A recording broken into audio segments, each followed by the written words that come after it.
So at the moment when we get collections and returns from customers, we have to sort of track back from once we get it in, without going back through the messages or making sure we've got a note written down of what's coming back and what the next steps will be. Jake's been working on a software with me called Returned for managing returns that we get back and refunds, and we're going to have a video coming out soon about that. But what we've done is we've built in a section for collections only, where it basically lets you track what the collection is, what's coming back, and what the next steps need to be. So we can manage why things are coming back more often, why we need to collect them, and we can look at how to process that as fast as possible for the customer. So this is our rustic steel bench. It's got some sleeves on the top of it, and it goes on a pallet. But to secure the pallet, we have to put some brackets up against it in each direction. So Josh has suggested a better idea of adding some little slots. So we use this bracket here to attach our pizza ovens to it. So now we're having a slot at the front there and another slot towards the back here. All you have to do is get this on the pallet and then use that, slot it in there, screw that down to pallet, and it'll be a lot more secure. It'll be a lot easier to fasten. Use these cheap brackets as well rather than using expensive sleeve brackets.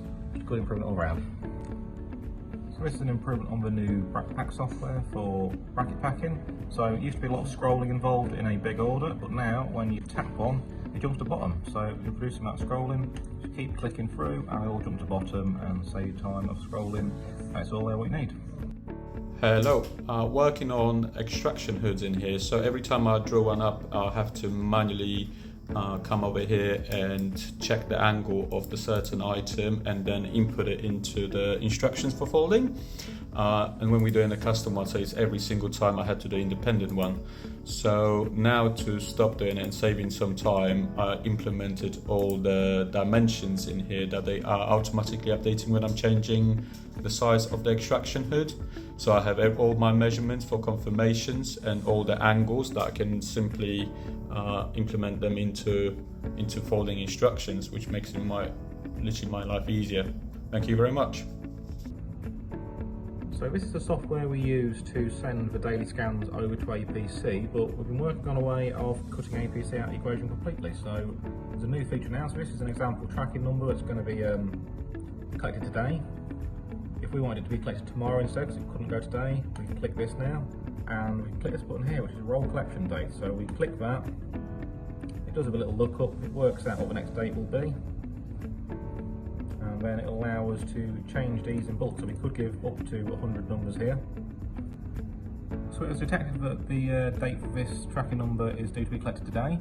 So this will allow us to update it and roll it over to the next day. So normally APC would do that for us, but now we're doing it ourselves, so we've got a lot more control over it. We know it's definitely been done. So we'll just click that, it'll update it, and we'll be able to go into Hypership and see that it's been increased to tomorrow's date. So for confirmation, here's that consignment number, and over here the collection date has been moved to the 18th. I've tested it with multiple numbers and it always works, so we've just really improved them and made it a lot better for us. Great job everyone, thank you very much.